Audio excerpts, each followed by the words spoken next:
Your eyes on the times, you walk ready to speak up. But with so many problems, you're exhausted trying to keep up. This is the Church Politics Podcast, where you can get political commentary from a biblical worldview. We're not trying to be conservative or progressive. We're trying to be Christian in the public square. And I'm black as heaven. I'm made in God's image. Nobody can change my settings. Hey man, cut off my knees and put an end to my search. It's easy to sell your soul when you don't know what it's worth. With you know good and Camp, you're listening to the And Campaign's Church Politics Podcast with Justin Giboney, a.k.a. Bishop Cooper's grandson. And those of you who have been watching this podcast or listening to this podcast for a while know that I usually try to start off the podcast with something light, right? So I may talk about sports. I may make fun of the Lakers, who are out of the playoffs, who lost after the first round, just a reminder. Or I may talk about something in pop culture that I think is interesting. And so that's usually how I start off. Now, I want to start off today with something that is funny only in that it is so absurd, but is not funny because it deals with a very serious subject that really can have an impact on our children. And so it's really not funny, but it's extremely absurd. So I get up this morning, take my kids to school, all that stuff, and I go to my feed to get some news, right, to see what's going on today, to see what I need to talk about or be focusing on. And I see this tweet from Ro Khanna. Ro Khanna is a congressman. You guys have heard me talk about him before. He's a congressman from California. He's a progressive, Democrat. And I appreciate Ro Khanna because although I disagree with him on a number of cultural issues, he is thoughtful and he does engage with good faith and he's reasonable. He doesn't think that everybody that disagrees with him is stupid or bigoted and all that stuff. And he's willing to push back against some of the absurdity coming from the left. So I appreciate politicians like that, regardless of what party they're from. But he tweeted something out earlier today that I found, let's just say, very interesting, because I don't want to say that it's funny because it's actually very serious. Have you guys heard of the concept of grade equity? Grade equity. Well, I want to introduce you to the concept of grade equity, and I want you to be the judge on whether this is a good thing or not, because depending on, kind of which side of the ideological spectrum or where you are on the ideological spectrum, you may think that when you hear the word equity, that it's always good. But I want to question that real quick, and I want you to tell me if this is actually good. And so this comes out of what he tweeted, comes out of the Voice of San Francisco, and it says this. Without seeking approval of the San Francisco Board of Education, Superintendent Maria Sue plans to unveil a new grading for equity plan on Tuesday that will go into effect this fall at 14 high schools and cover over 10,000 students. The school district is already negotiating with an outside consultant to train teachers in August in a system that awards a passing C grade to a score as low as 41 on a 100-point exam. So if you score 100 points, if you score a 41 on a 100-point exam, you will get a C. Grading for equity eliminates homework or weekly tests from being counted in a student's final semester grade. All that matters is how the student scores on a final exam, which can be taken multiple times. Students can be late turning in an assignment or showing up to class, or not even show up at all without it having any effect on their academic grade. Currently, a student needs a 90% to get an A and a 61% to get a D. But if this new grading for equity scale comes into play, an A would be 80% and above, and a D, you could get a D if you get as low as a 21. A 21 under this system is a passing grade.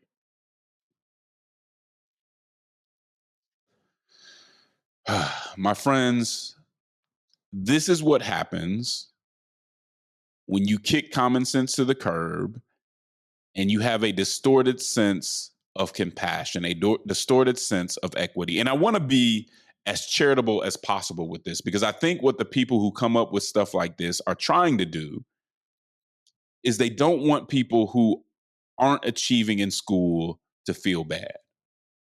They're thinking of them and trying to say, hey, I don't want you to feel bad for your lack of achievement in school. And generally, I understand that. I don't want people to feel bad either, right? Like I get nothing out of people who don't do well in school feeling bad about the grade that they have, right? But at the same time, we can't totally eliminate the fact that the harder you work and the more you put into something, the better that you'll do. We can't get rid of that lesson. Now, clearly, some people just have a better aptitude on some things. And guess what? That's just life. But it doesn't mean because you don't have a high aptitude initially that you can't work your way up to do better. What lesson is this teaching students? That I can turn something in late, that I can come to school late, that I can not come to school at all, that I can get a failing grade on the test, come back and take it multiple times, and pass a class with a 21 out of 100? That's a distorted sense of compassion. That's not actually helping the kids that you think you're helping, because you're not allowing them to learn that they can actually do better if they work harder or if they put their mind to it. And it's an injustice to the students that are working hard when I get 100% and somebody who gets an 80% actually gets the same grade as I do.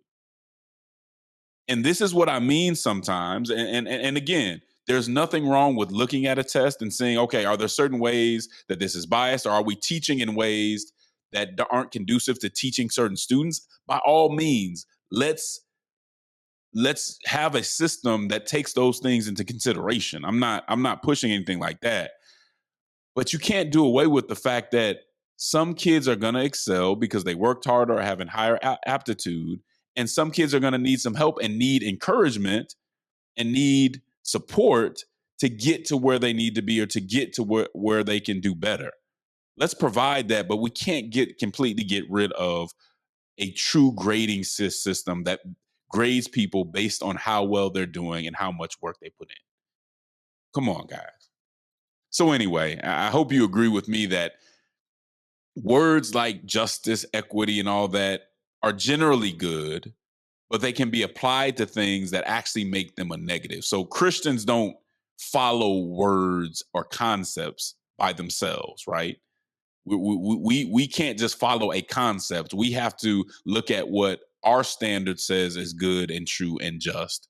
And something like that is not equitable, and it's not fair, and it's not helping anybody. So we'll see what happens with that. I mean, for a congressman to speak out on something going on in his district in that way means that it's probably not just going to pass over too nicely. But shout out to Congressman Ro Khanna for bringing that up. I want to give a shout out, as always, to all our patrons and supporters and supporting us for what we do and how we do it. We greatly appreciate you. You guys know that this is a podcast that talks about things in a way that you're just not going to get a whole lot of other places. Rarely are you going to hear political commentary that's coming from a biblical standpoint, that's going to be as honest as possible and try to be as objective as possible and give you both sides of the argument. Okay? That's what we're trying to do, and we need you to continue this. So if you're watching on YouTube, which y'all don't like to watch on YouTube for some reason, but if you're watching on YouTube, make sure that you like and subscribe. And just know that if you want to support this show in a greater way, that you can go to patreon.com/churchpolitics and you can become a patron, which is somebody who gives $10, $50, $100 to this show every month, so that we can keep providing this content. And so, for instance, if you do that, you will also get a premium episode of the show, right? And that's only for folks who are patrons. So, for instance, this week, I'll be talking about Trump's budget reconciliation bill, or what he's called the Big Beautiful Bill, and some of the issues that it's running into, even in his own party. Issues from both sides of his own party. And we'll see how that goes. We'll see if that passes. But it's certainly running into some ideological problems with people who generally support Trump.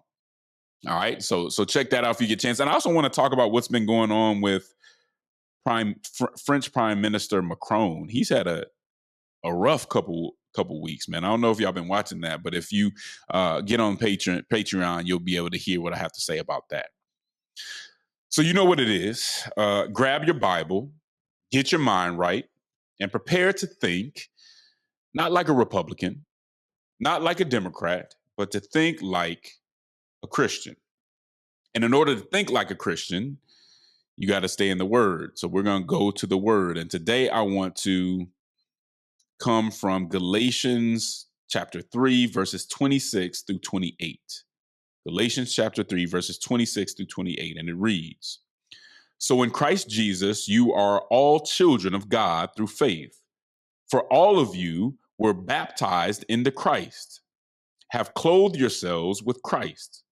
There is neither Jew nor Gentile, neither slave nor free, nor is there male and female, for you are all one in Jesus Christ. For you are all one in Jesus Christ. There is neither male nor female." Now, this isn't to say that men and women are the same, or someone who is free and someone who is oppressed are in the same situation. But in God, we are all children. And I think what this means for men and women is that, especially in the church and even outside the church, God wants us to live in harmony.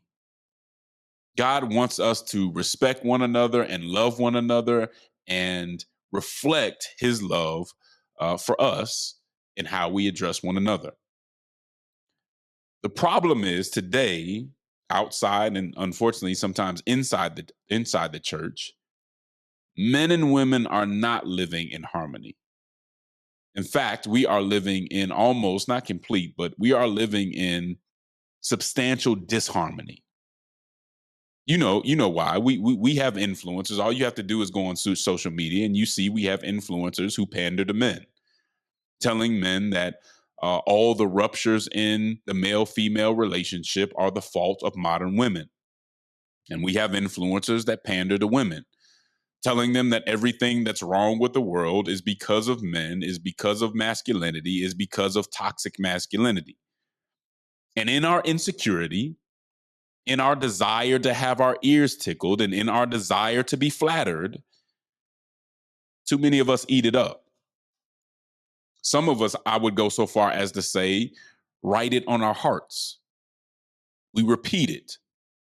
And we even bring this disharmony and bring this bitterness into the church. So I'm going to call this battle of the sexes exactly what it is. It's demonic. It's a perversion of God's design. And so if you find yourself always blaming women in general or always blaming everything on men in general, then I want to tell you that you have been misled and that you are in error. And that's not to say that women and men are equally at fault for all of society's issues. It's not that simple. There's a lot of blame to go around.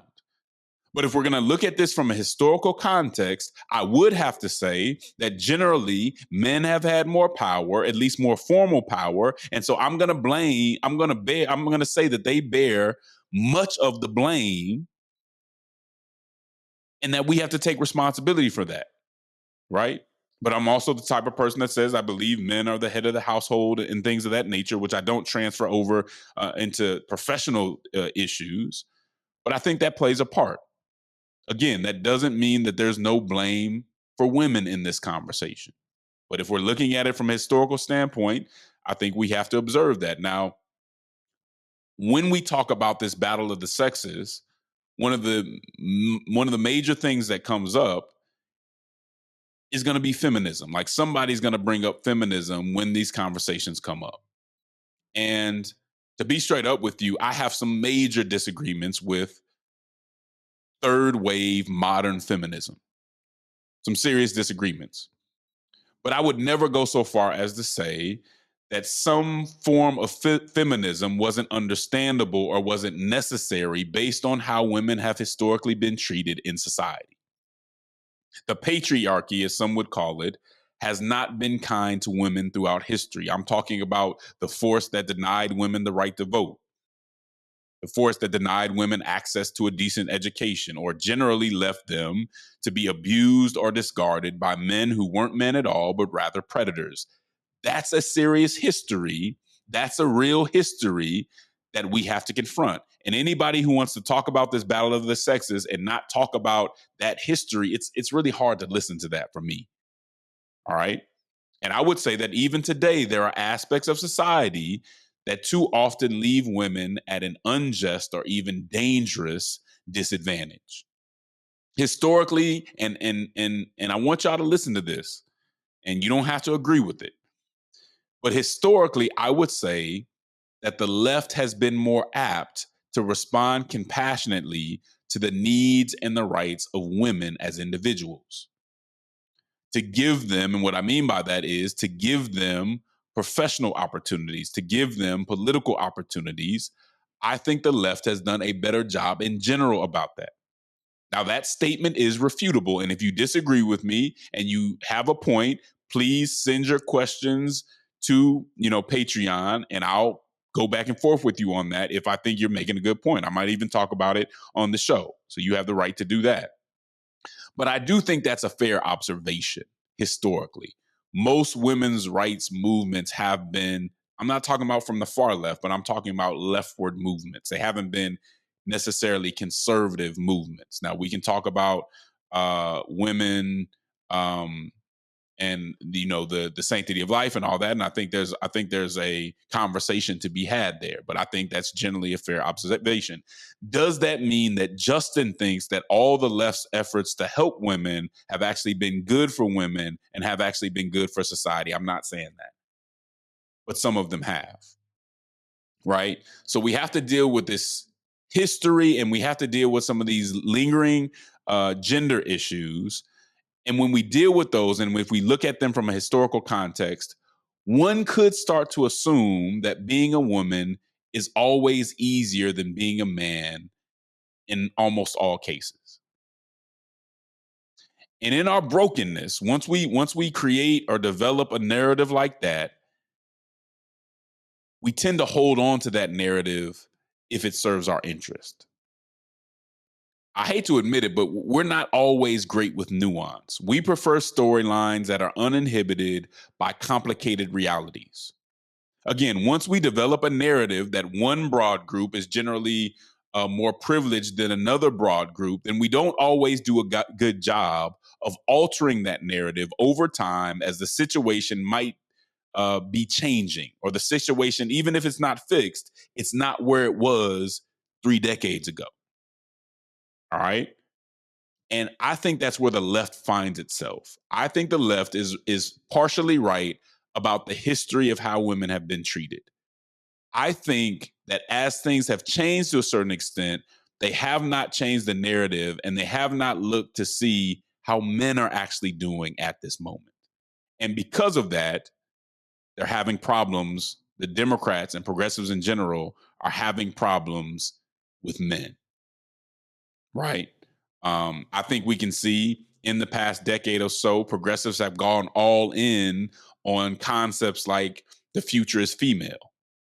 And if we're going to be charitable about that, it's saying, hey, women have a role in the future. They have a role in power. They have a role in politics and culture. And I think that's fine. But that message goes too far as almost to exclude men from the future. And I've seen people take it to that point. And I think that the left has gotten too comfortable beating up on men, even as men have started to struggle more and more, even as less of them go to college, even as in some demographics, their life expectancy has actually gone down. The left, it is fair to say, has alienated men. Now, men and women may have legitimate concerns about how they're treated in certain spaces.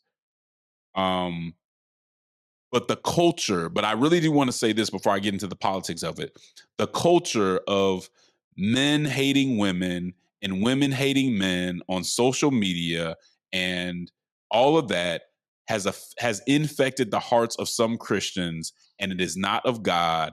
And every Christian listening to this show needs to push back against that. You can address the legitimate concerns without following this narrative that all men or all women have been bad. All right.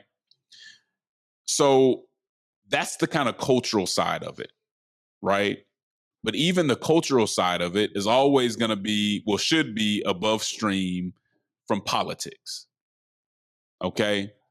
And so when we look at the politics of it, just know this: anytime there's some sort of trend or narrative that politicians can take advantage of, they will take advantage of it and manipulate it for their good to win an election or whatever have you. And that's what's happened with this kind of battle of the sexes. And based on this battle of the sexes, what we're seeing now is that Democrats have a male problem. And I was reading an article by someone who I've talked about on here before, who is Zed Jelani. Zed Jelani has a blog called The American Saga, I believe it's called. And he talks about the Democrats' male problem. And here's how he starts. He says that early estimates suggest that Republican Donald Trump netted a 13-point advantage with men, while Harris had an 8-point advantage with women. And this is an older article, right? I think this came out right after the election.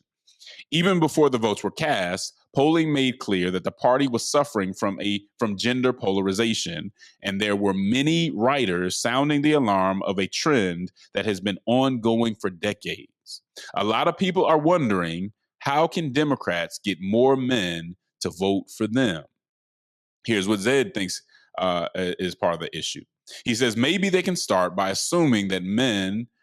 not assuming that men always have things easy. Sometimes we have it just as hard as women do, and maybe even harder. All right. He goes on in this article to say, progressives usually treat being a man as a category of blanket privilege.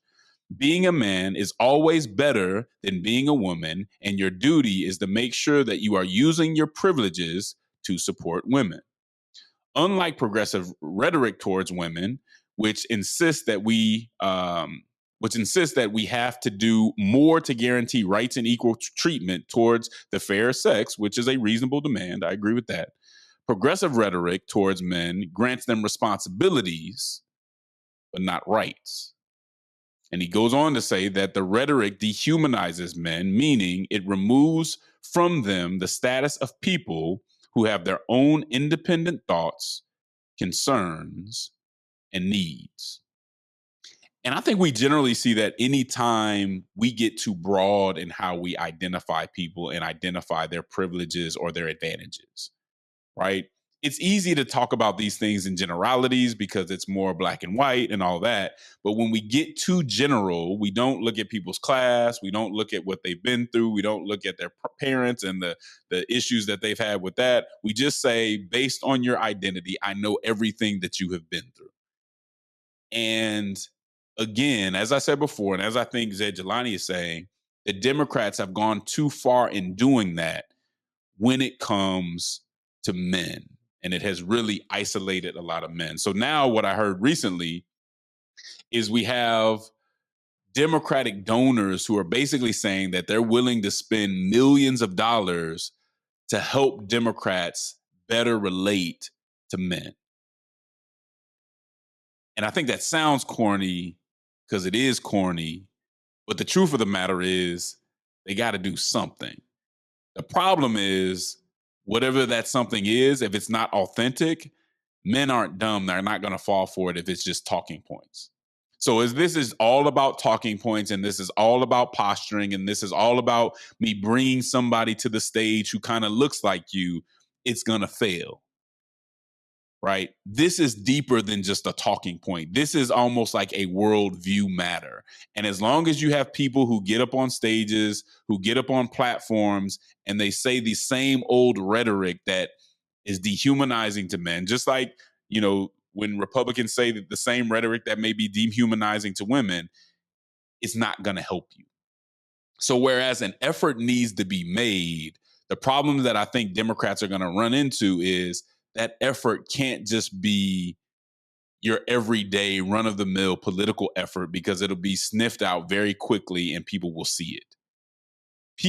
People in leadership actually have to change their attitudes. they actually have to deal, and I think somebody like Ro Khanna is actually doing this. They have to actually deal not only with the problems that women are having, which are real, but also the problems that men are having. The problem that we're seeing is the progressive narrative cannot adjust. The progressive narrative cannot reconcile that some things have changed, and it needs to actually take that into consideration in its policy, in its rhetoric, in who it recruits for office, and all those things. My personal opinion is none of that will change as long as Democratic politics is caught in this academic professional class bubble. They will not be able to reach your average everyday man who probably isn't going to college and all that. And so this doesn't mean to me that they have to say, oh, we're not going to talk about women. We're not going to talk about the needs of women and the injustices that still may be present. But it does mean they have to make a stronger effort to do that in a way that doesn't isolate men and to talk about the needs of men in that same way. I'll be right back on the Church Politics Podcast. Your eyes on the times, you walk ready to speak up. But with so many problems, you're exhausted trying to keep up. This is the Church Politics Podcast, where you can get political commentary from a biblical worldview. We're not trying to be conservative or progressive. We're trying to be Christian in the public square. And I'm black as heaven. I'm made in God's image. Nobody can change my settings. Hey man, got off my knees and put an end to my search. It's easy to sell your soul when you don't know what it's worth. I am back on the Church Politics Podcast. Well, it's been barely 6 months since the last presidential election, and already people are talking about who will be the lead Democratic candidates in the next presidential election. And I think the assumption right now, at least, is that J.D. Vance, the vice president, will likely be the primary candidate for the Republicans. But people are already looking to say, hey, who on the Democrat side is going to be ready to step up to go against him? And it's an interesting conversation. It's probably too early, but inevitably here we are. Okay. Now, based on the disarray within the Democratic Party, Republicans should be riding high. I mean, the Democratic Party is missing a message, it's missing a leader, it's missing the messaging to get back on track. But somehow, and this is where our system is, I don't think the Republicans are doing a great job themselves. I think based on their race rhetoric continually, based on how they're just taking things way too far and what some people are calling the woke right, they're actually not taking advantage of opportunities that they really could be running away with the presidency for the next 2 terms. I mean, I think it's that bad on the Democratic side as they try to find their identity. And really, as Democratic donors fail to let go of issues that the American people have just clearly rejected, they're not letting go. They got the money to keep pushing them, and that's just what they're going to do. So what I want to do right now is I want to take a look at The Hill created a list of the top 10 Democratic contenders for 2028. And I want to kind of take a look at that list. But before I get into that list, I want to say something real quick. Obviously, I'm not going to be endorsing any of these folks, okay? But I do want to take one person who's on the list off the list. As many of you know who've been listening to me for a while, one of my least favorite, I'll put it that way, one of my least favorite politicians is Ted Cruz, Senator Ted Cruz from Texas.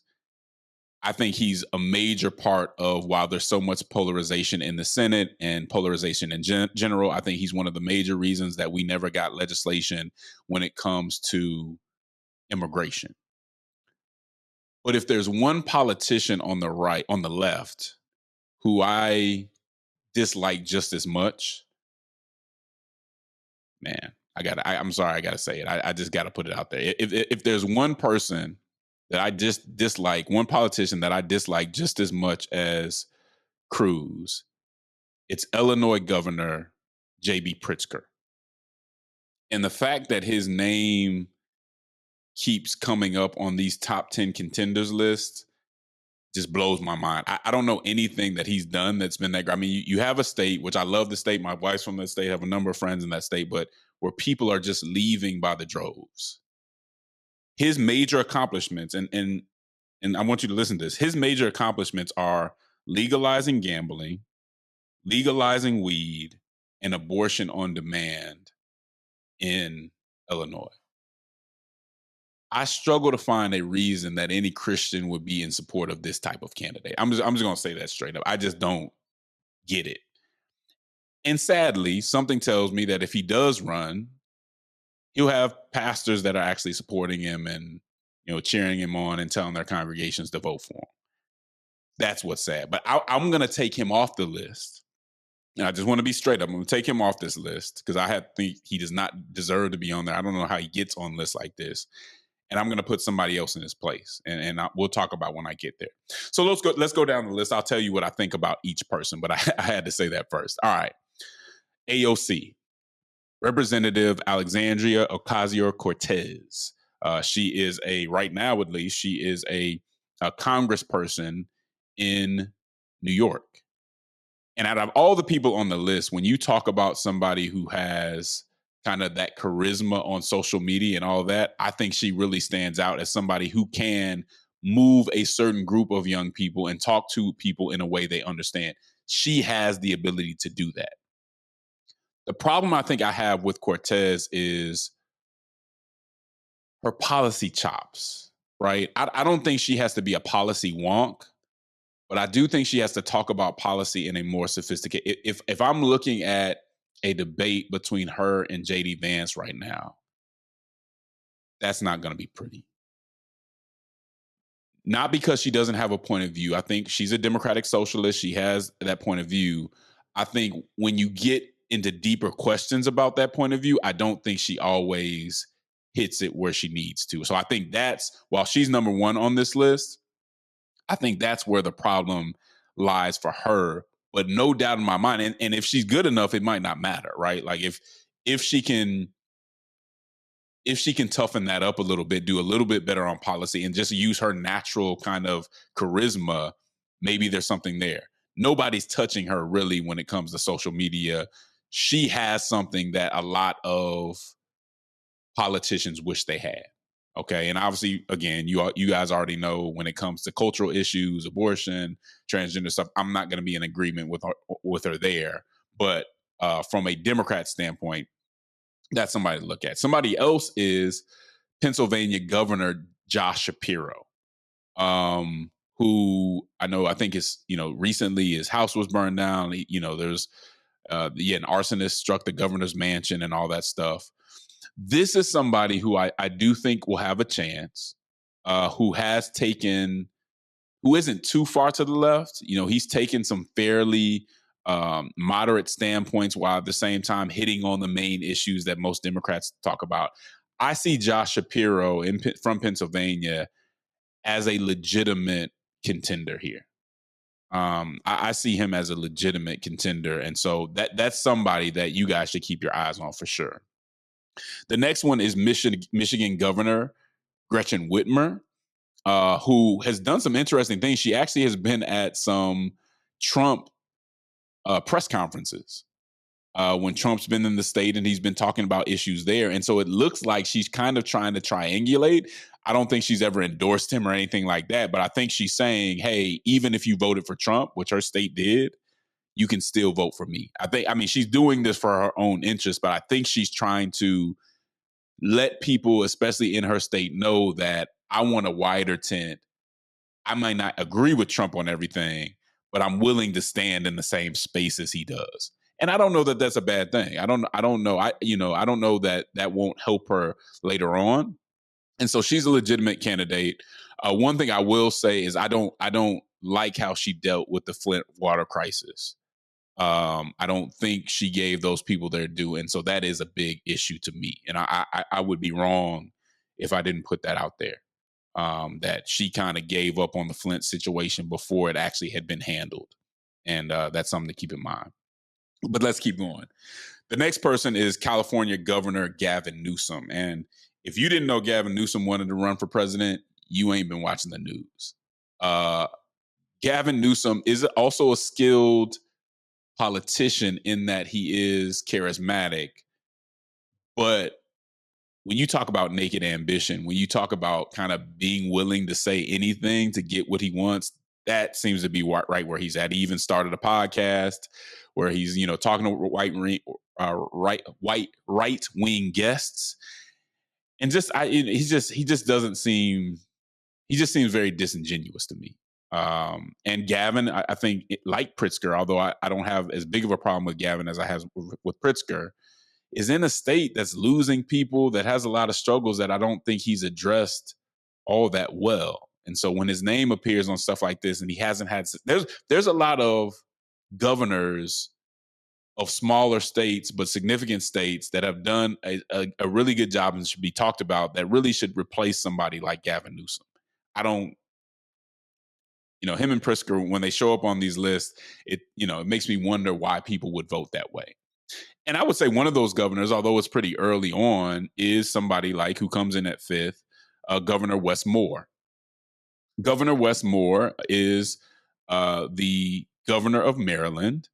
And he's one of those guys, I think, that can appeal in a genuine way to people in the working class. He's an African American. Obviously, he's going to appeal to some people in that demographic.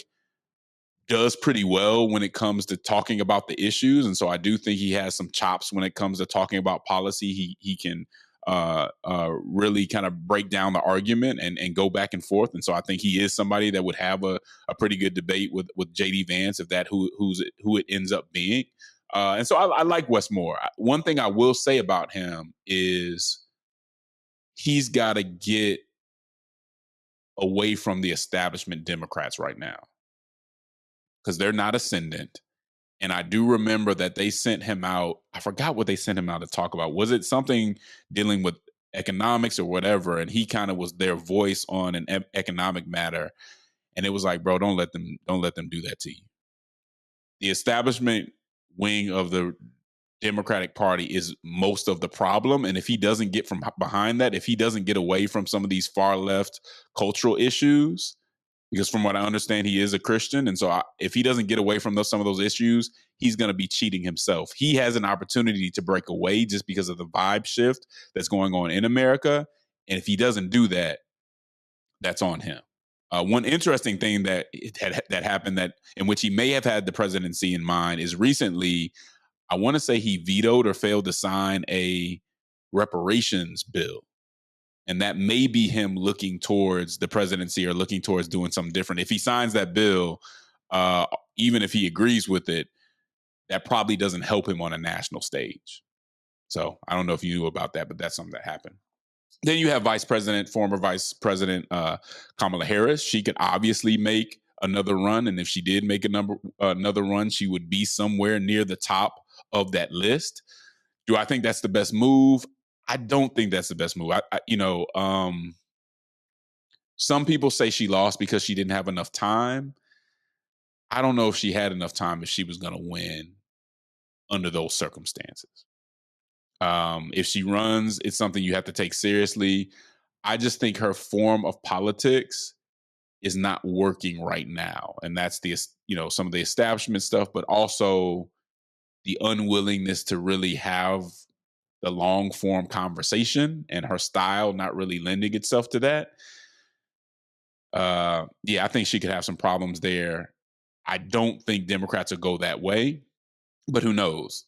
Number 7, again, is somebody who I took off the list for reasons that I explained, who is J.B. Pritzker.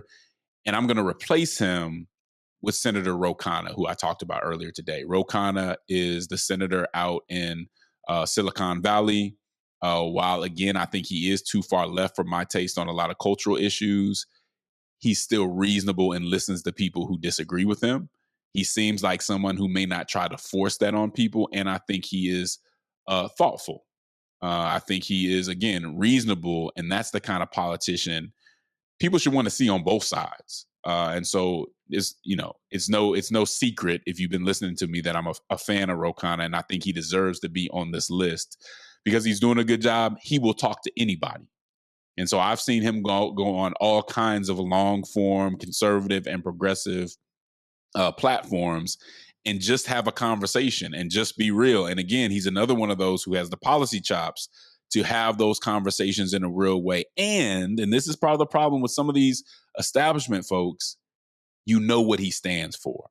So whether you agree with him or not, you know what he stands for economically, you know what he stands for on other issues. And to some extent, we have to appreciate somebody who's very clear on what they stand for because they actually seem like they have a core. Number 8, and I'll start going through these quickly because I'm running out of time, I believe. I got a little bit of time. Number 8 is former Transportation Secretary Pete Buttigieg. Again, I'm not a huge Pete Buttigieg fan, I'll be honest with you. And I know he has the beard now and all that stuff, but very much an establishment Democrat, very much somebody who I just don't think is in touch with the people, has been part of that professional class academic bubble for far too long. I don't think he's going to connect with a lot of voters, especially African American voters. I don't think he's been particularly all that successful, from what I understand, as mayor, as transportation secretary. So it seems like this is one of those picks where the donors want somebody and they want to push somebody up and they're just going to do it. Now, I will say this. He has the policy chops. He has the communication skills. I haven't seen that he can govern and actually do the job. And so much of what he does is optics that I don't really trust it. And so that's my thoughts on that one. Then we go to former mayor Rahm Emanuel. And I don't want to come off as too negative. I just don't think, I think this one is kind of dead on arrival. I just don't think the base is going to support somebody like Rahm Emanuel. This seems like somebody who had a lot of potential, and then the Laquan McDonald police shooting happened, and all that, and he covered it up or knew about it being covered up, and all that potential went out the window. So this seems to me like somebody who's trying to get something back that's just gone. I don't think Rahm Emanuel is going to be able to pull that off.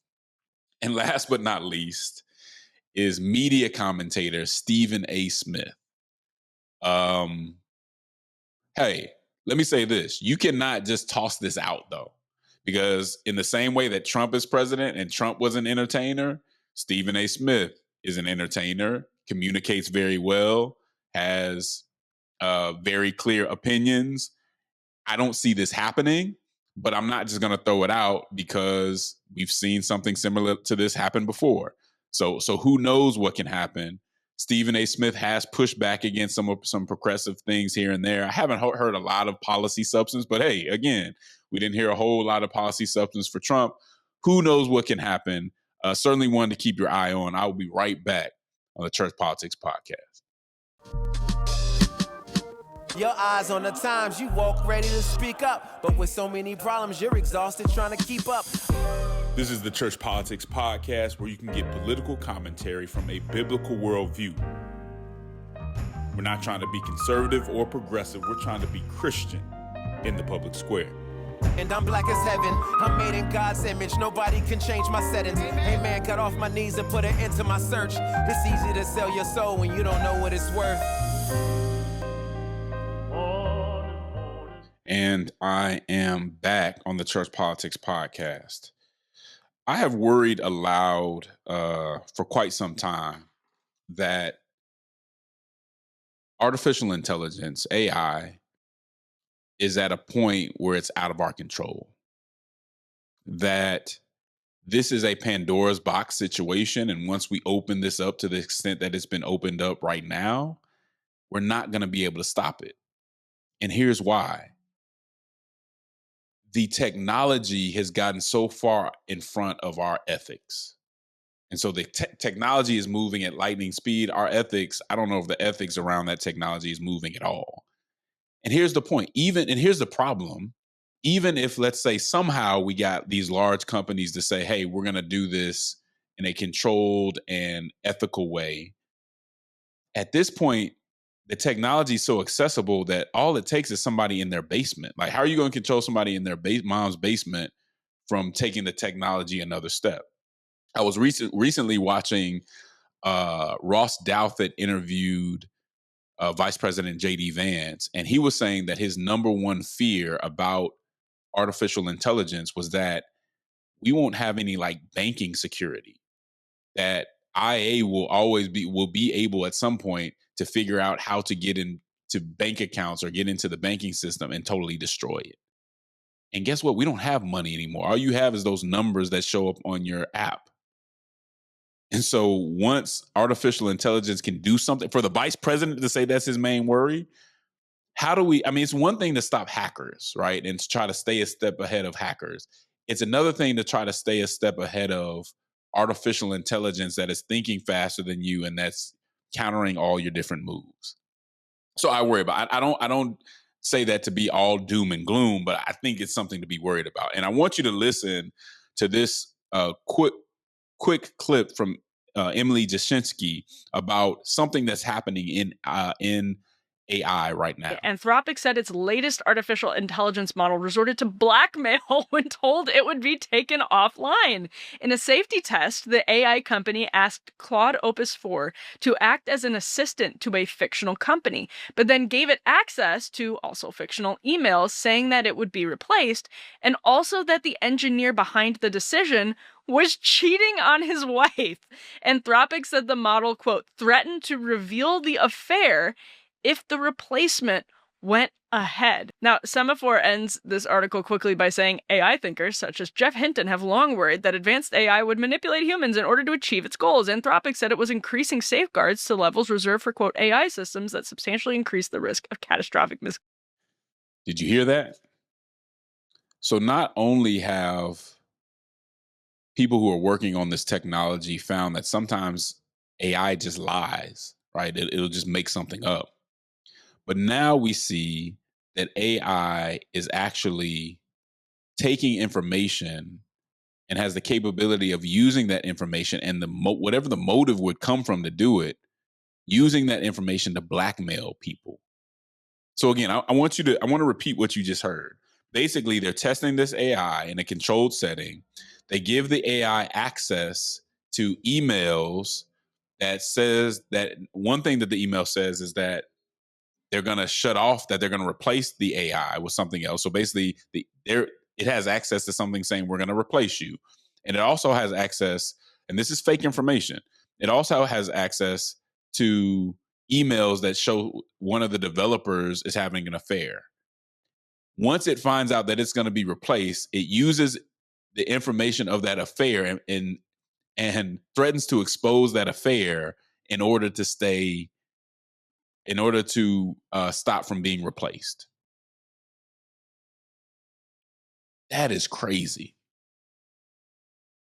And what reason do we have to think that it's going to get better from there? What reason do we have to think that the experts can actually get that under control? At some point, American society, and really it's not even just American society, at some point humanity has to say efficiency and all these things that we get from some of these technologies, and I don't think they're all bad, but at some point our need for efficiency, our need to do less is going to destroy us. Christians, I don't have the answer here. I wish I could say, oh, here's what we need to do. I don't have the answer. But I think that Christians, if we're prayerful and thoughtful about this issue, we can be part of that answer. And it's certainly something worth thinking about. As always, appreciate y'all, and y'all know what it is, and camp. There's a cross that neither political conservatism nor progressivism is fit to bear. There's a civic hearing in need of faithful witnesses who love social justice and won't surrender the truth to be loved by the world.